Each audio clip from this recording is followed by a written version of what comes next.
بسم اللہ والحمد للہ والصلاة والسلام علی سیدنا و مولانا رسول اللہ وعلی آلہ وصحبہ ومن والاه اما بعد۔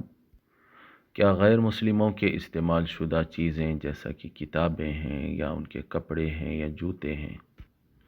اگر وہ انہیں ضرورت مندوں کو دینا چاہتے ہیں تو کیا ہم انہیں چیریٹی بکس میں انہیں ڈال دینے کا مشورہ دے سکتے ہیں، پھر جس کے بعد معلوم نہیں وہ مسلمانوں کو پہنچیں گے یا غیر مسلموں کو پہنچیں گے؟ تو جاننا چاہیے کہ اصل مسئلہ اس میں یہ ہے کہ غیر مسلموں کے استعمال شدہ چیزیں، کپڑے وغیرہ کیا مسلمان استعمال کر سکتے ہیں، انہیں پہن سکتے ہیں یا نہیں۔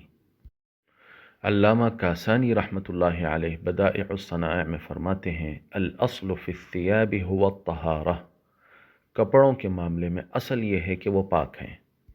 فلا تثبت النجاست بالشک، پس نجاست ثابت نہیں ہوتی ہے شک سے۔ وَلِأَنَّ التَّوَارُثَ جَارٍ فِيمَا بَيْنَ الْمُسْلِمِينَ بِالصَّلَاةِ فِي الثِّيَابِ الْمَغْنُومَةِ مِنَ الْكَفَرَةِ قَبْلَ الْغَسْلِ، اور اس لیے کہ کفار سے مال غنیمت میں حاصل ہونے والے کپڑوں کو دھونے سے پہلے ان میں نماز پڑھنا مسلمانوں میں نسل در نسل رائج رہا ہے۔ البتہ غیر مسلموں کے جو پاجامے وغیرہ ہوتے ہیں ان کے متعلق تھوڑا سا الگ حکم بتایا گیا ہے۔ چنانچہ علامہ عبد الغنی نابلسی رحمۃ اللہ علیہ الحدیقۃ الندیہ میں فرماتے ہیں، سراویل الکفرۃ من الیہود والنصارى والمجوس یغلب علی الظن نجاستہ لأنہم لا یستنجون،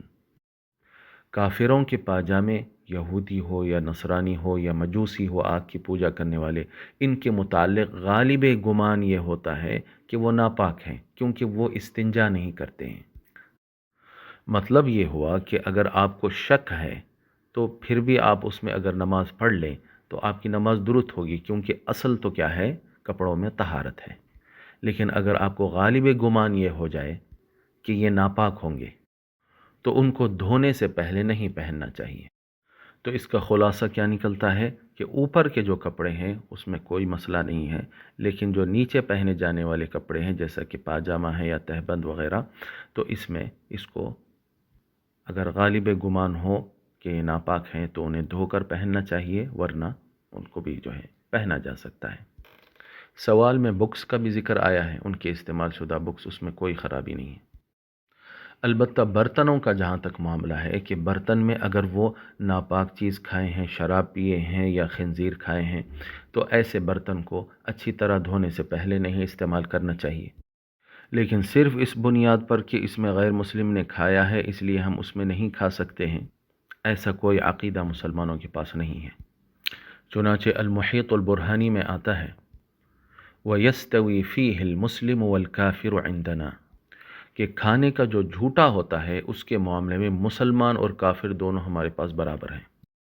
یعنی دونوں کا جھوٹا بھی بالکل ایک طرح پاک ہے اور اس کو بلا کراہت کے کھایا جا سکتا ہے۔ اور آگے چل کے آپ فرماتے ہیں، انما المشرکون نجس، یہ جو آیت آئی ہے کہ مشرکین نجس ہے، آپ فرماتے ہیں والآیت محمولۃ علی نجاست اعتقادہم لا علی نجاست اعضائہم، کہ یہ آیت ان کے عقیدے کے نجس ہونے کو بیان کر رہی ہے، نہ کہ ان کے اعضاء کے نجس ہونے کو۔ اور عقیدہ اگر نجس ہو تو اس کی وجہ سے اعضاء نجس نہیں ہو جاتے، اور اعضاء نجس اگر نہیں ہوں گے تو پھر ان کی استعمال کردہ چیزیں، برتن وغیرہ بھی نجس نہیں ہوں گے۔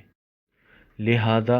اس طرح کا مشورہ آپ بالکل دے سکتے ہیں کہ چیریٹی بکس میں وہ اپنی استعمال شدہ چیزیں ڈالیں۔